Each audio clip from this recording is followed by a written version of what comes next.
is electric.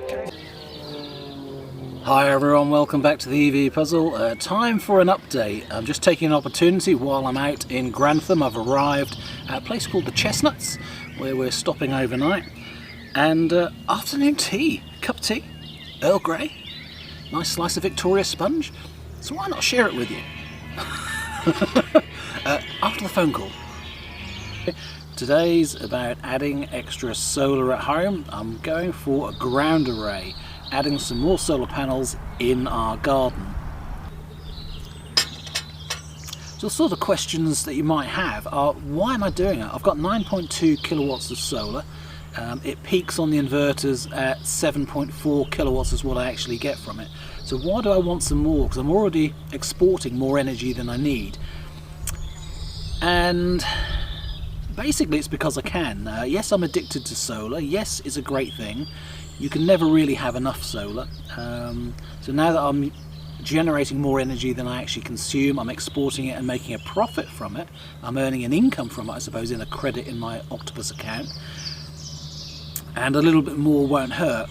But it's also to make it more comfortable, not on months like this in May where there really is an excess of solar energy. It's more about the Januaries, the Februaries and the Marches and the Novembers and Octobers when sometimes there isn't quite enough solar, so you've got a little bit extra. So it's about optimising the system for a full year. And also I'd like to do a few extra things. I'd like some solar on the critical side of our Victron inverter, so that if we have a power cut, I've got some solar as well as battery storage, where at the moment all of my solar inverters go off in a power cut. So there's some technical changes I'd like to make to the wiring at the same time, so getting an installer back to install something and make those changes is something that I'm keen to do. There's a good chance also that I'm going to upgrade my storage, my Pylon Tech batteries. There was too good an offer on some ex-demonstration units, so I've said yes to those, and I'm hoping to get those installed at the same time with solar. So the fact that it's part of an installation means that I can get them VAT free as well. So it's an extremely economical way of doing things, and that's really the key for what I'm doing. I'm doing this as an illustration almost, just for the channel, to share with yourselves, because I installed a 2.4 kilowatt array, a solar edge array, back in 2019. And with some shuffling of some panels on my roof at the same time, it cost £3,150, which was quite a lot for a small array. So this time around I'm installing just 6 panels, not 8 panels, but it's still 2.4 kilowatts. The same sized array just a few years later, and doing it on the ground rather than the roof. Now what I'm interested in is, one, the generational difference. This roof mounted solar that I've already done is perfectly south facing in my back garden. I do have a little bit of shading from the tree on the west side, and I've got a fence on the east side, so I think there's more obstruction on the ground because you're lower. So it'll be interesting to see how much of a difference we get between the two arrays, the solar edge on the roof and the array that's going in my garden. So I'm interested in that, but I'm interested in the price too, because there's no scaffolding, because it's easier to actually install on the ground than it is the roof. I suspect it's going to be cheaper, and I know the solar panels themselves are going to be much cheaper. I've only got 6 and they're £50 each. Again, they were ex-stock panels at £50 ago. So no, I haven't researched which is the perfect panel for my situation. I've gone with what was the best panel in stock for a very cheap price. So this is a good example of how to install solar on a budget. Yes, I'm using a professional installer, it's not a DIY system, but we're literally installing on sleepers, modern railway sleeper type things on the ground with frames mounted on them and the solar panels on those, cable running to my garage and the inverter in the garage. So that should be a much cheaper solution than doing it on the roof, and I can't wait to share the numbers when that comes through. So we're at a very early stage. So this video is more about stage 1. What am I actually going to do to get this ground mounted array, and what things am I thinking about? And the first thing to think about, of course, is where to put them. So let's have a go. Let's put a panel up in the top right hand corner of my garden, which is where I think I'm going to put the solar panels, and basically angle it towards where the sun's going to be and get a feel for it. What's better than to actually take a panel into the position you think it's going to go and have a think about it. Damned big these panels though, aren't they? I'm 5'10", look. It's as big as me, and they're pretty heavy too. Not easy to manhandle and move around. So my first thought is I've got this tree at the end of the garden, and I'm thinking, yeah, push it back as close to that tree as possible because the sun is facing to the east across the fence line. So I could put them to the east or facing directly towards the house. That is south. So I could do that. Or I could angle it slightly to the west. So a southwesterly direction. I think that's my favourite. Keeping it slightly to the west means that I'm not going to be impacted by that fence on the right hand side, and no, turning them directly to the west won't work because I've got trees on the left hand side. So it does look like southwest is going to be perfect. I think also my solar curve of how much we're going to generate will look a lot better facing them mostly south but just a little bit west to complement all the southeast panels that we have on the roof. So I think that's what we're going to go for. As you can see though, just in front of me now, there's an apple tree.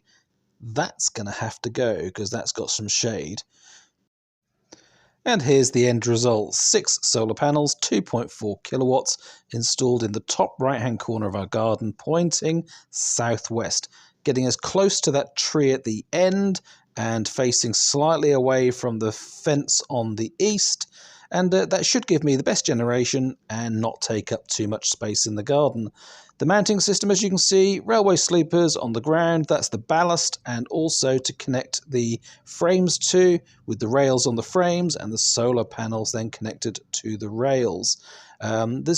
Sometimes it looks like there isn't a lot of space between the panels, like the top two, but then when you look at them side on, there's quite a bit of distance between the second and third panel, so that there is going to be plenty of space between them. The sun rising above the roof of the house will basically mean there's very little shade from one panel to the other, maybe except in the peak of winter.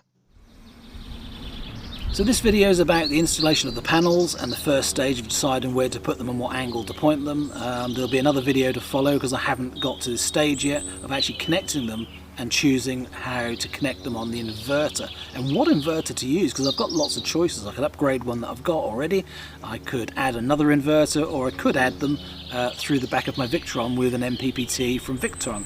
There's quite a few options for me. The frame itself is very simple and very lightweight. It's just 3 pieces of aluminium, and they bolt together and create a triangle.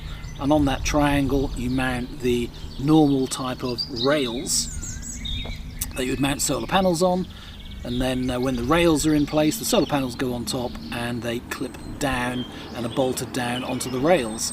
So it's a very simple system and quite inexpensive. I'll put the details in the description of the video for all of the parts. I don't need to put a link to railway sleepers, but these ones are the heavy ones, not the really light softwood ones. So these are, I think they're oak sleepers.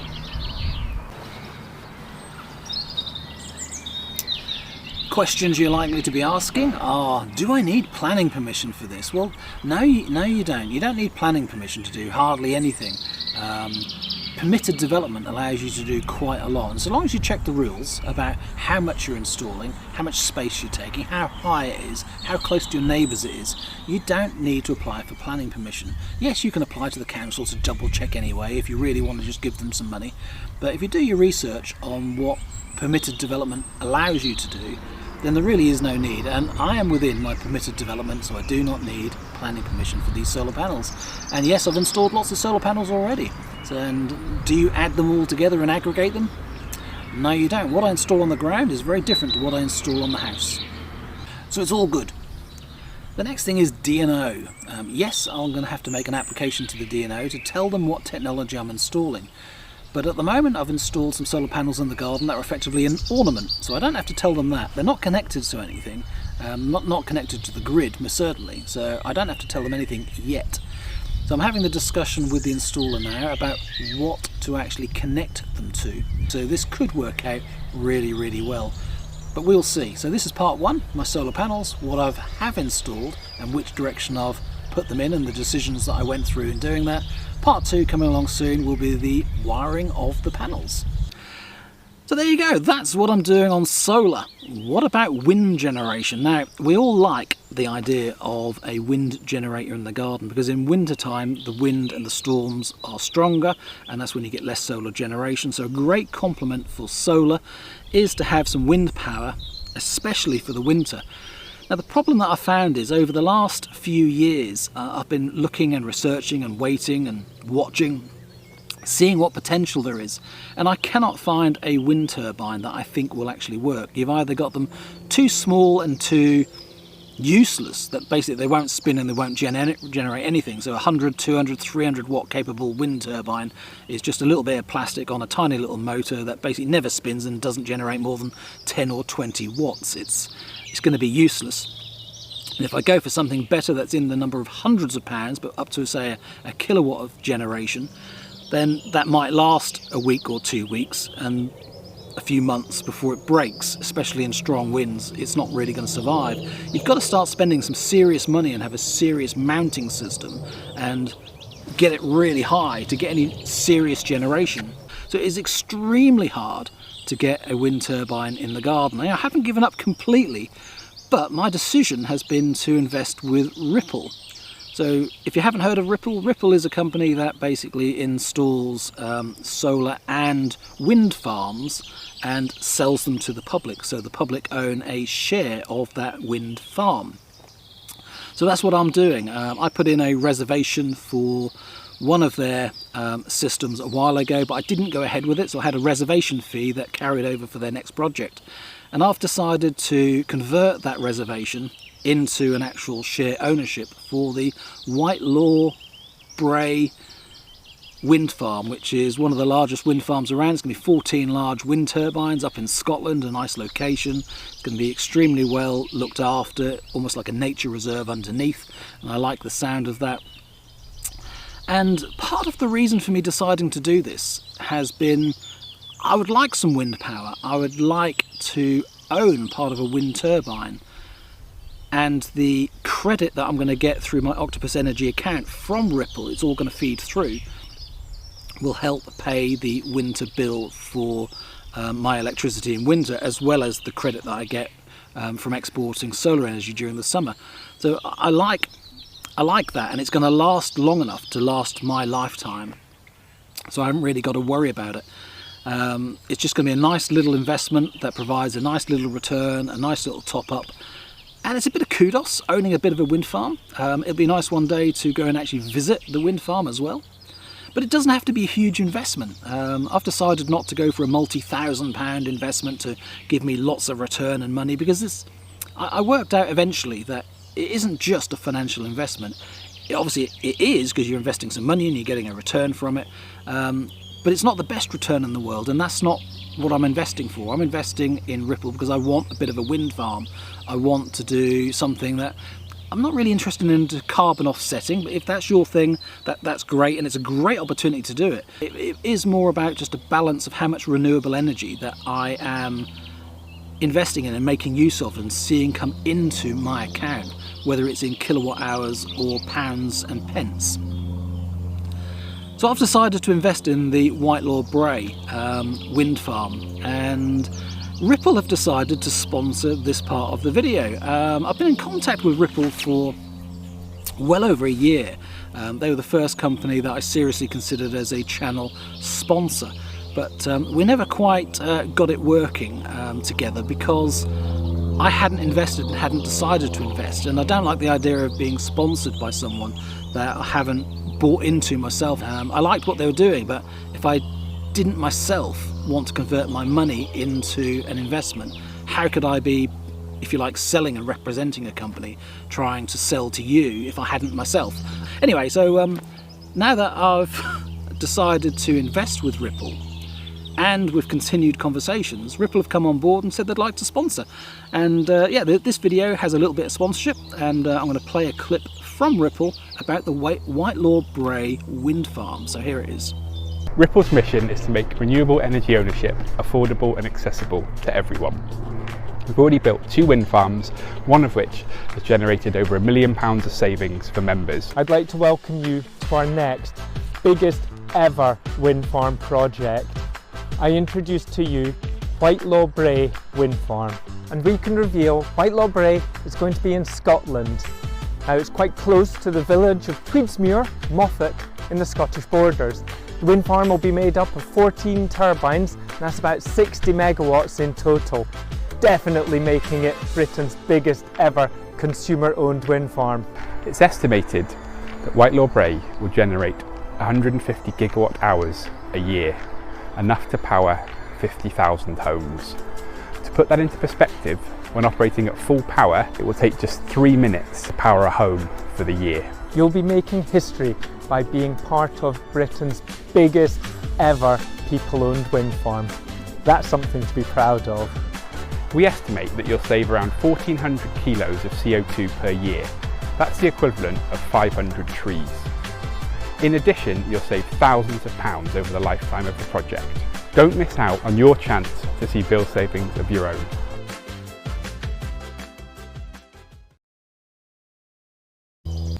So the opportunity to invest in Whitelaw Brae is coming to a close soon at the end of May, so hopefully this video gets out well in time.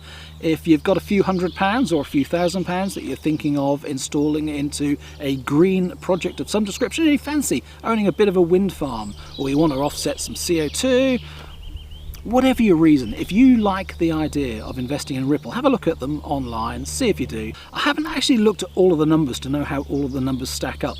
And you know, I'll admit that up front, so I couldn't tell you what percentage of return you're expected to get. It just makes sense to me that Ripple are getting better at doing things, they're getting more efficient. This is the most number of wind turbines in one go in one place. I'm expecting the scale to give some decent returns. So I'm quite confident it's going to be good and interesting, and I'm going to be investing hundreds of pounds, not thousands of pounds. Okay, thank you so much for watching. Hope you enjoyed this video. Hope you follow the journey about installing solar panels in the garden. I'm really hoping they work out quite cheap, and therefore I can recommend ground-mounted arrays.